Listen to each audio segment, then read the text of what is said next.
Assalamualaikum, Yosh, Minna. Okey, hari ni kita nak sambung borak pasal pertarungan di antara Saitama menentang God untuk part yang kedua. Kepada sesiapa yang tak tengok lagi video untuk part yang pertama, korang boleh je tekan ke atas ni ataupun link video tu aku ada letak dalam description, okey? Jadi tanpa melengahkan masa, jom kita terus je borak sambungan untuk part yang kedua. Okey, sebelum kita sambung dengan video, aku nak shout dekat satu channel iaitu Hotspot System. Konten untuk channel ni lebih kepada IT dan sekarang ni diorang ada buat konten yang baru tau, iaitu Hack Network. Bermacam-macam konten dan info yang cukup menarik dan bermanfaat diorang telah hasilkan. Konten terbaru diorang ni memang terbaik tau. Yang mana Hack Network korang akan dapat tahu kalau korang ada CCTV dekat rumah ataupun kedai, korang boleh dapat kesan kalau CCTV korang tu kena hack. Benda ni penting tau, sebab kita pasang CCTV tu untuk keselamatan, tapi diorang dapat ceroboh kita punya sistem keselamatan. So benda ni korang kena berjaga-jaga. Kalau nak tahu macam mana, korang kenalah layan dekat channel Hotspot System. Jadi jom kita support dan subscribe channel Hotspot System dan support juga video-video yang telah dihasilkan oleh dorang supaya dorang lebih bersemangat untuk menghasilkan banyak lagi konten-konten yang memberikan manfaat kepada kita semua. Okey, dah settle, jom kita sambung dengan video balik. Jadi selepas je Saitama telah mengeluarkan satu serangan yang cukup kuat untuk menewaskan God, iaitu Killer Move Serious Punch tepat kena dekat God,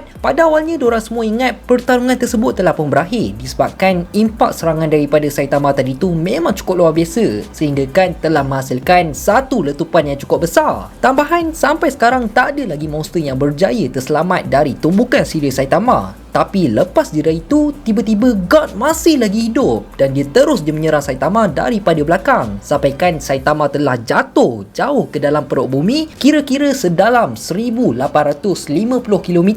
Tapi relax guys, relax, belum habis lagi match tu. Saitama okey je selepas terkena serangan tersebut, cumanya baju dia telah pun hancur dan Saitama pun cakap lah lepas ni dia kena beli kostum yang baru. Patut ke dia kena lebih mula serius sekarang ni? Dalam masa yang sama, situasi dekat atas permukaan, dorang semua terkejut disebabkan God masih lagi hidup walaupun dah kena serangan yang cukup kuat daripada Saitama, dan body God pun terus je regenerate semula selepas terkena impak dari serangan tersebut. Lepas tu God pun ada cakap serangan Saitama tadi memang cukup kuat, tapi sedangkan Black Hole pun tak boleh nak bunuh God, apa lagi serangan macam tu kan? Dan God pun ada cakap lagi, malah makhluk 4 dimensi pun tak mampu untuk menewaskan dia. Dekat sini apa yang telah dikatakan oleh God seakan masih ada lagi God yang wujud dekat dimensi yang lebih tinggi dan mempunyai kekuatan yang tak dapat nak dibayangkan. Bagi dia manusia ni hanyalah seakan habuk je dekat angkasa. Lepas je dari itu, God telah mengeluarkan satu berbola energi dekat tangan dia, lalu God telah melancarkan berbola energi tersebut dekat angkasa sambil dia ada cakap ni merupakan hukuman. Kesan apa yang telah dibuat oleh God tadi, tiba-tiba kesemua manusia yang berada dekat tempat lain telah pun lenyap menjadi debu. Sama je macam apa yang telah berlaku dalam movie Avengers Infinity War. Selepas dia Thanos telah mempunyai kesemua Infinity Stone dan dia telah petikkan jari beliau, tiba-tiba hampir separuh manusia yang berada dekat bumi telah pun lenyap menjadi debu. Antaranya Spider-Man, Bucky, Black Panther dan macam-macam lagi. Tak kisahlah kuat macam mana sekalipun orang tu, diorang tetap akan terkesan juga dengan apa yang telah berlaku. Antaranya kita dapat tengok Tatsumaki, Fubuki, Silver Fang dan hero-hero yang lain juga, termasuklah dengan Blast kali yang sedang berada dekat satu tempat yang tak ada orang dekat situ, diorang semua telah pun lenyap menjadi debu. Berbalik semula dekat situasi pertarungan, Garo yang tengah tengok apa yang telah dibuat oleh God, dia terus dia cakap, aku kena hentikan benda ni secepat yang mungkin. Lalu Garo terus dia cakap dekat Effie, woi perempuan kucing, jangan kau diri je tunggu untuk mati. Kau masih ada batu dimensi tu kan? Batu tu boleh hentikan dia tak? Bagi tahu aku cepat. Lepas tu Effie pun baru je teringat, dan mungkin kalau Effie gunakan batu tersebut untuk teleport God ke Cosmic Abyss, mungkin dengan cara tu mampu untuk membunuh God. Jadi diorang pun tak tunggu apa, diorang terus je proceed dengan planning diorang, dengan Garo akan cuba untuk melengahkan God.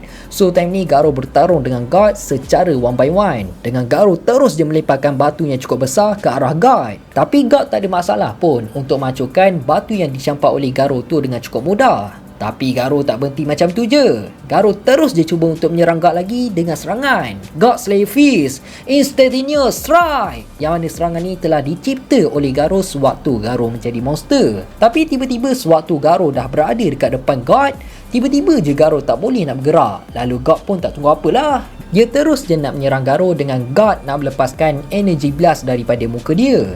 Cumanya takkanlah Garo nak biar dia kena serang macam tu je kan. So Garo pun terus dia fokuskan dia punya pernafasan sekali dengan tekad dan kekuatan dia untuk elak dari serangan tersebut. Dan hasilnya Garo berjaya juga untuk mengelak dari serangan tersebut. Jadi lepas je dari itu, Garo masih lagi cuba untuk menyerang God.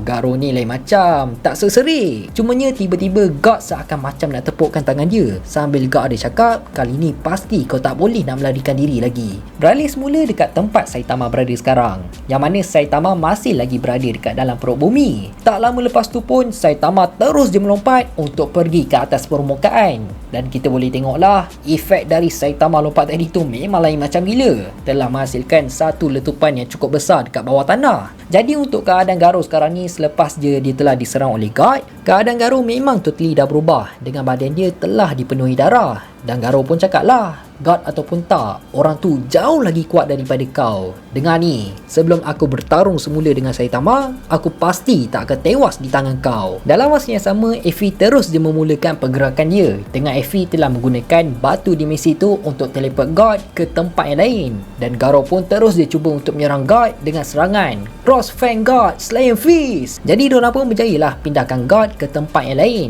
Dan serangan dari Garo tadi tu pun telah berjaya bagi efek dekat God.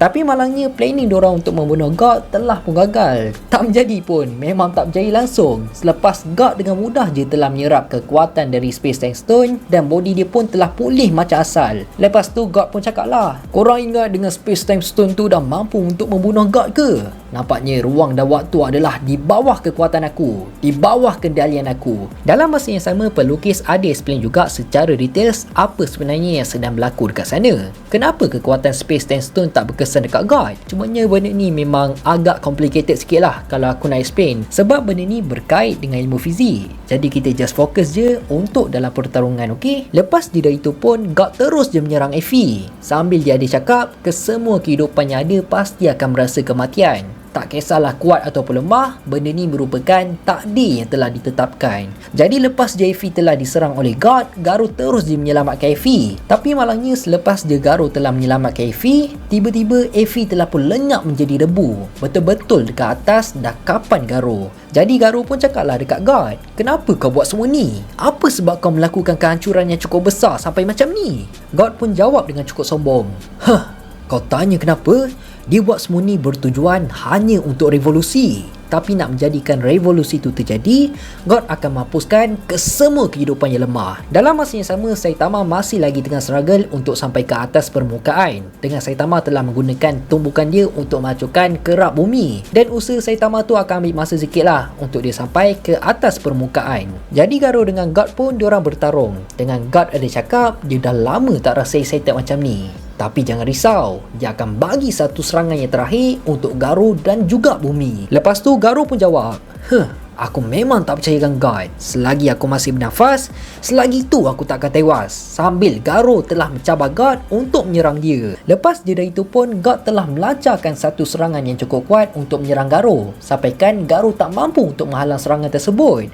Malah disebabkan serangan itu juga, kedua-dua belah tangan Garo telah hancur. Dan Garo terus je terbaring dekat tanah. Start je dari sini, Garo dah memang totally lost lah. Dia tak sedarkan diri dia dan Garo juga telah terbayang benda-benda yang dia lepas. Orang-orang tua kan ada cakap, kita akan terbayang pasal masa lampau kita sebelum kita mati. Dan benda ni telah berlaku dekat Garo. Dengan Garo telah terbayang Silver Fang, Saitama dan Amaimas. Yang mana Amaimas ada cakap dia nak bunuh Garo. Manakala Saitama pula cakap melakukan benda yang teruk bukannya bermaksud boleh membunuh orang. Dan Silver Fang pula dia telah memanggil Garo sebagai anak murid yang bodoh.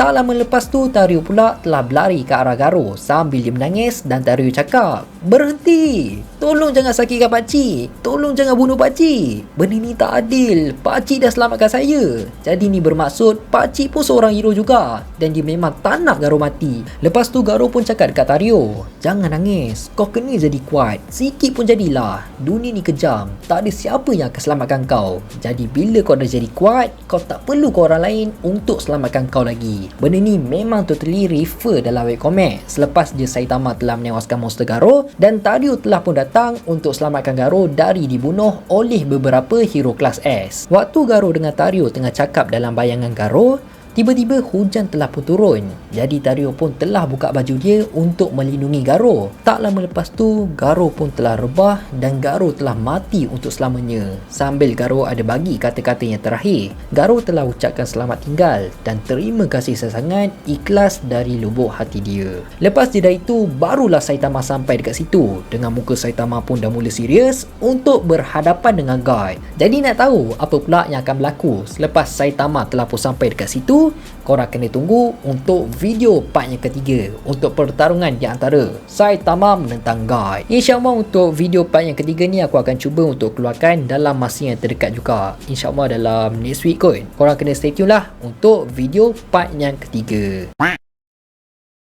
Aku nak luahkan sikit rasa terkilan, sedih, kecewa dan macam-macam lagi apa yang aku rasa disebabkan baru-baru ni ada orang yang tak bertanggungjawab telah repost 100% full video penjelasan pertarungan di antara Saitama menentang God untuk part yang pertama dalam akaun TikTok dia. Aku bukannya nak burukkan sesiapa tau, tapi kalau aku tak buat macam ni, sampai bila diorang akan terus buat macam ni dan akan bagi impak yang negatif dekat channel Faiz di Studio. Aku kecewa sangat sebab setiap konten yang aku hasilkan semuanya atas usaha aku sendiri. Aku cari idea, edit video, buat skrip untuk video dan bukannya senang untuk menghasilkan sesebuah video. Kalau semua ni aku buat dalam 5 atau 10 minit je, aku tak kisah sangat tau. Tapi aku cari idea untuk buat konten pun selalunya 2 atau 3 hari. Kadang-kadang sampai aku tak tidur juga.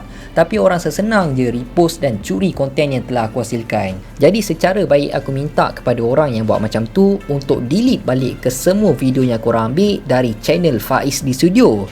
Sebab korang tak minta kebenaran, tak ada proper credit dan korang buat video hasil usaha aku sendiri untuk kepentingan korang. Dan buat video tu macam video korang sendiri. Sebab video tu aku baru je publish dekat channel Faiz di Studio tak sampai 2 hari tau. Tapi sehari kemudian orang tu dah upload full video tu dekat akaun TikTok dia.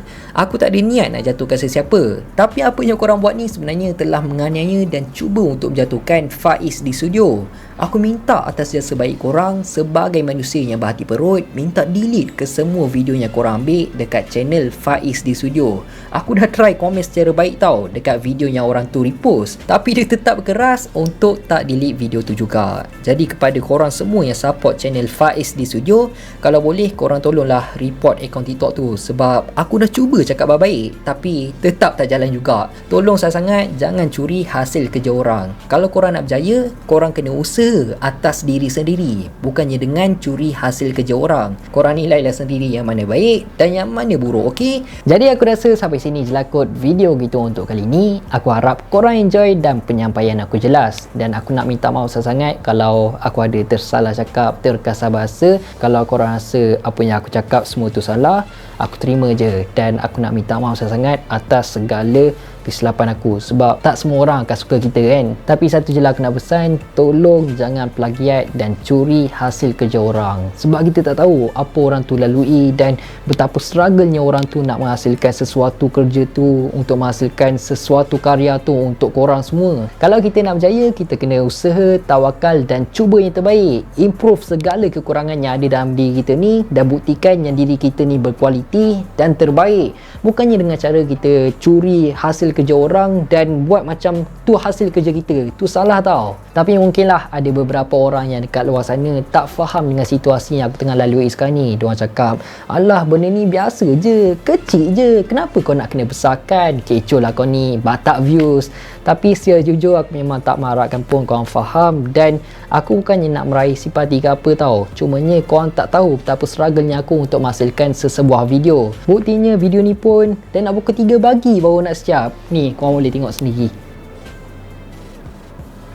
Lepas tu petang ni juga pukul 6 aku terus je nak post. Lepas siap video aku terus je edit. Jadi tolonglah jangan curi hasil kerja orang. Apa yang aku cakap ni sebagai pengajaran dan untuk peringatan kita semua, okey? Aku tahu ada yang tak suka aku dan kalau kata-kata aku ni agak keterlaluan, aku nak minta maaf sangat. Aku hanya manusia biasa, tak lari daripada kesilapan. Teruskan support Faiz di Studio untuk mendapatkan 200,000 subscribers dalam tahun ni. InsyaAllah kita jumpa dalam video part yang ketiga pula, okey? Assalamualaikum.